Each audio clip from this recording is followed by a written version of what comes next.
Diasco Foot, le miroir du football de la diaspora congolaise.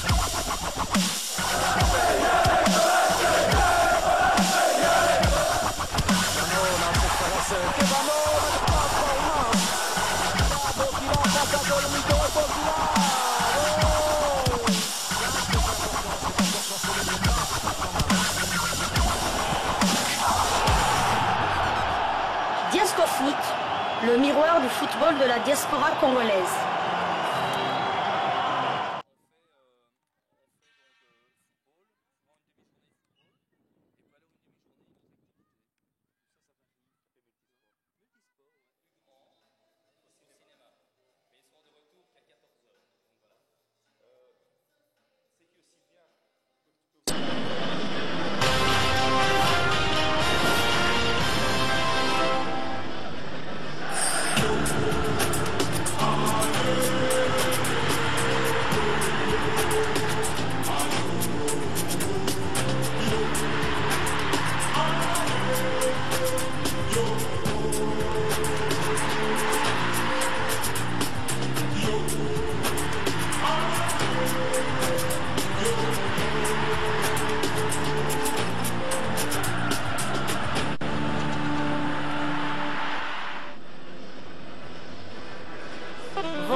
L'essentiel est d'offrir à tout Congolais le moyen de communiquer simplement. Sans condition, sans contrainte. Où que l'on soit en RDC, à un et un seul tarif, quel que soit le réseau.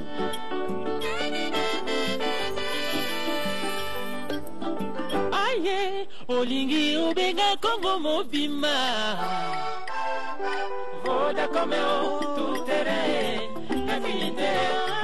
Vodacom tout terrain, 9 unités la minute vers tous les réseaux et l'international.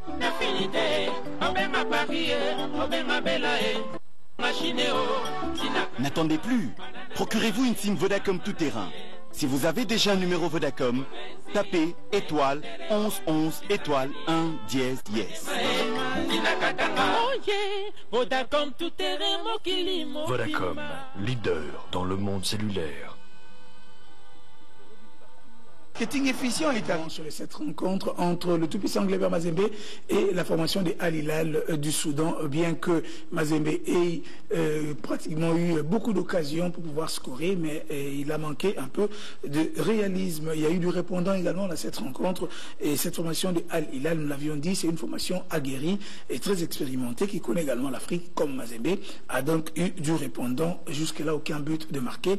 Nous osons croire qu'en seconde période, il y aura donc évolution et que les Corbeaux pourront être en mesure de pouvoir battre le portier Maxime de cette formation des Al Hilal du Soudan. Et sur ce plateau, nous sommes donc avec Jean-Louis Dingondo. Il est de la cellule des jeunes, en tout cas, du côté de Bruxelles. Il est notre invité d'aujourd'hui et il nous a servi également de consultant, en tout cas, entraîneur au Royal Sporting Club Anderlecht et dans la cellule de détection et des préparations, des récupérations plutôt des binationaux. Dites-nous brièvement, Jean-Louis, comment vous avez vécu cette première mi-temps et Mazembe qui a eu quand même certaines possibilités pour pouvoir marquer le but de la différence n'a pas réussi. Dites-nous quelle a été votre lecture de la première période. Moi, je pense qu'on a assisté à un match comme un match de boxe où deux adversaires s'observent et que si c'était au point, Mazembe est sorti gagnant, mais ils doivent profiter de ces moments et mettre le ballon au sol et essayer le plus tôt possible de jouer en profondeur vers le 7, le joueur ivoirien, je ne connais pas son nom. Roger Assalé. Oui, donc c'est lui qui a été très remuant et je pense qu'en gagnant la bataille du milieu, Mazembe peut sortir vainqueur de ces matchs. Il ne faut pas non plus oublier que dans ces matchs de Ligue des Champions, quand vous jouez à domicile, vous devez gagner tous ces matchs à domicile.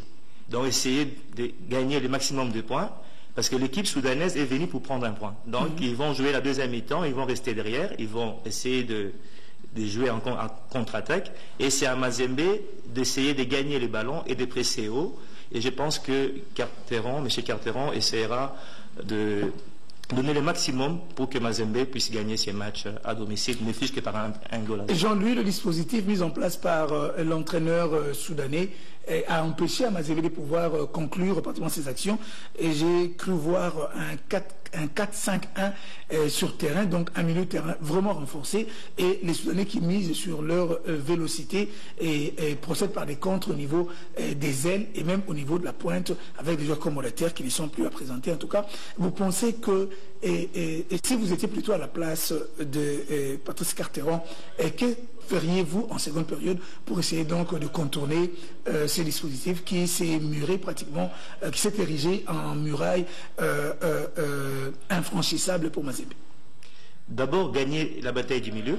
Donc Mazembe doit essayer de gagner la bataille du milieu en procédant par deux passes, en possession de balles, de bien écarter les terrains au maximum et d'essayer de trouver en profondeur l'Ivoirien ou l'attaquant de pointe qui, je trouve, un peu statique parce qu'il ne demande pas assez, il doit demander les ballons dans la profondeur ou bien essayer de bouger un peu les deux.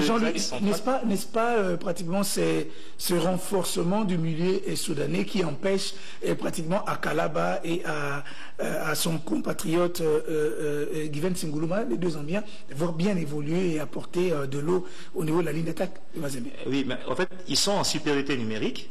Au milieu du terrain, et ce qui fait qu'ils ont tous les ballons, et Mazembe procède malheureusement par de longs ballons, et ce n'est pas la solution.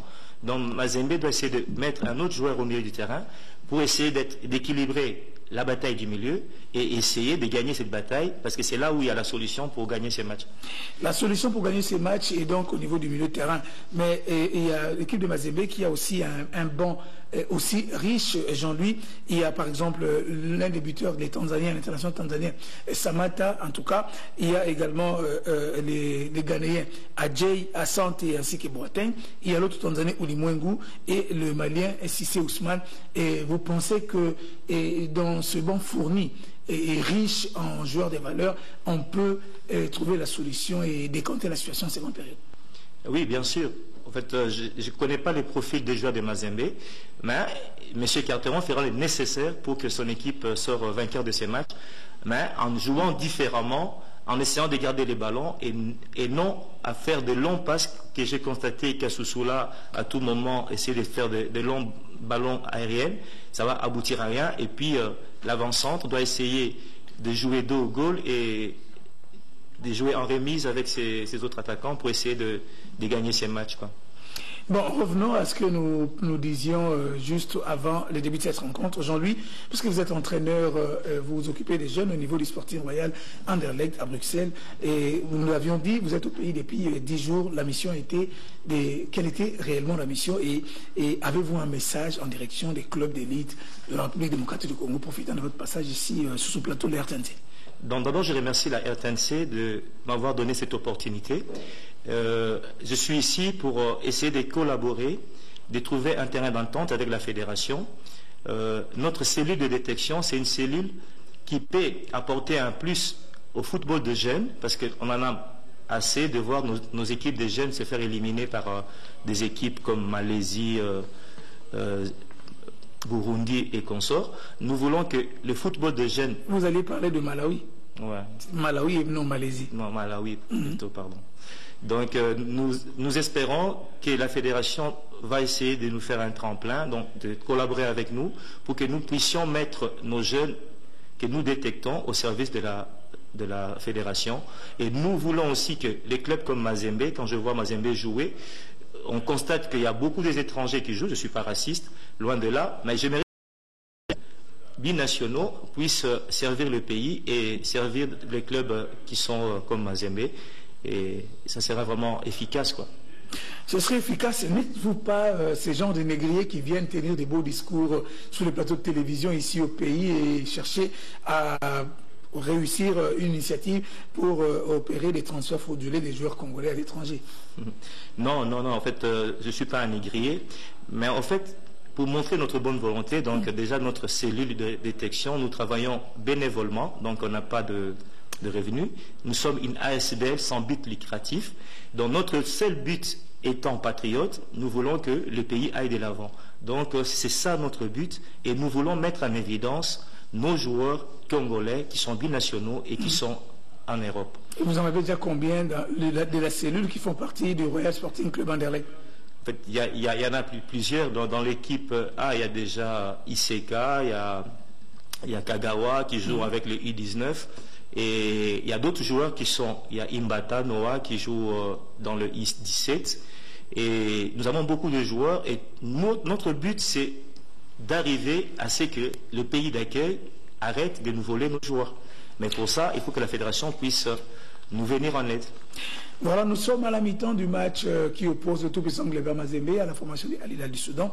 Jusque-là, aucun but de marqué. Le marquoir demeure vierge. En tout cas, c'est lui du début de la rencontre. Mazembe qui fait partie du groupe A de cette Ligue des Champions, en tout cas, de la phase des groupes. Nous vous rappelons que l'autre match de ce même groupe se jouera ce soir entre Smoua d'Égypte et la formation de Mogreb Tétouan du Maroc. Ça aura lieu à Suez en Égypte. Et ce sera donc ce soir aujourd'hui.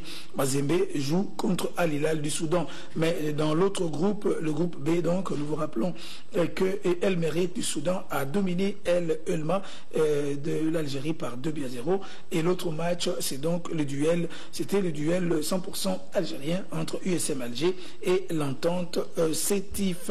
Du côté de la Coupe de la Confédération, et hier, plutôt vendredi, et là il faut souligner que la formation de l'Étoile du Sahel avait dominé Stade Malien sur la note de 1-0, alors que ce soir, Al-Ali d'Égypte reçoit Espérance de Tunis. Ce sera donc à 20h. Et Léopardo Lézy à domicile, hier, est tombé face à Orlando Pirates d'Afrique du Sud sur la note de 0-1, alors que Zamalek battait 16 factions de la Tunisie par 1-0. C'est autant vous dire que toutes les rencontres sont relevées, tous les groupes sont relevés, et nous sommes à une étape de la compétition où il n'y a pas de petites équipes. En tout cas, Mazembe devra donc puiser dans son savoir, dans son expertise et surtout dans le réalisme de ses joueurs pour essayer de se démarquer de Al Hilal et de remporter les 3 précieux points aujourd'hui qui pourraient donc lui permettre de continuer la compétition avec autant d'assurance. Nous revenons à vous, Jean-Louis.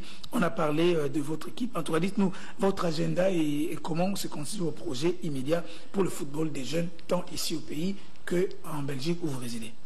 Je profite de mon séjour à Kinshasa, dont j'ai déjà fait des détections. Je suis allé voir des jeunes jouer. Donc j'ai vu 15 matchs des jeunes autour de la RTNC et autour du stade Tata Raphaël. Et je compte organiser, donc je fais appel, je profite de mon passage à la télévision pour faire appel aussi aux gens de bonne volonté, organiser un tournoi de jeunes dans lequel nous pouvons détecter des joueurs et ces joueurs pourront servir de base ici à Kinshasa. Mercredi, si tout va bien, donc je suis invité à Kananga par maître Emmanuel Mwanza et Sam Sambuila avec l'accord du monsieur le gouverneur pour aller mettre en place une école de foot où nous allons travailler et puis aider ces jeunes dans la scolarité en les poussant à savoir écrire et lire. Et c'est déjà quelque chose de bien. Et dans quelque sorte, sport-études que vous allez implanter à Kananga. C'est ce qu'on va essayer de faire de mercredi, dès mon arrivée à Kananga. Mais je compte aller un peu partout. Je compte aussi aller à Lubumbashi. Je compte aussi, je suis aussi ouvert à toute proposition pour travailler ici avec les clubs locaux. Donc, et je remercie aussi mon collègue Franklin qui est entraîneur à la Renaissance et je salue son travail. Franklin Kimbongila. Franklin Kimbongila, que je salue son travail avec le peu de temps qu'il a eu, arrivé à la porte de la finale. Chapeau, c'est déjà quelque chose de... Voilà, il y a des clubs de jeunes qui évoluent, non sans trop de peine, mais il y a quand même des clubs comme TP, les Anges de notre consoeur Huguette Mouloupassou, avec des jeunes joueurs en tout cas qui sont très bons. Et nous allons donc rentrer du côté de Lubumbashi pour suivre la seconde moitié de cette rencontre entre Mazembe et Al Hilal du Soudan. C'est reparti.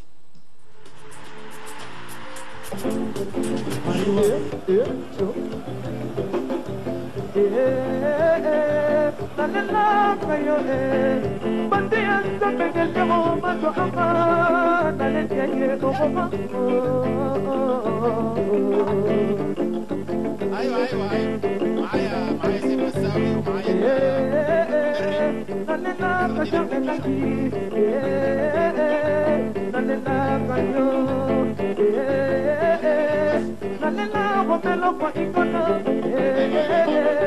nalela kayo nalela kayo kibonge nalela kayo je sais pas nalela kayo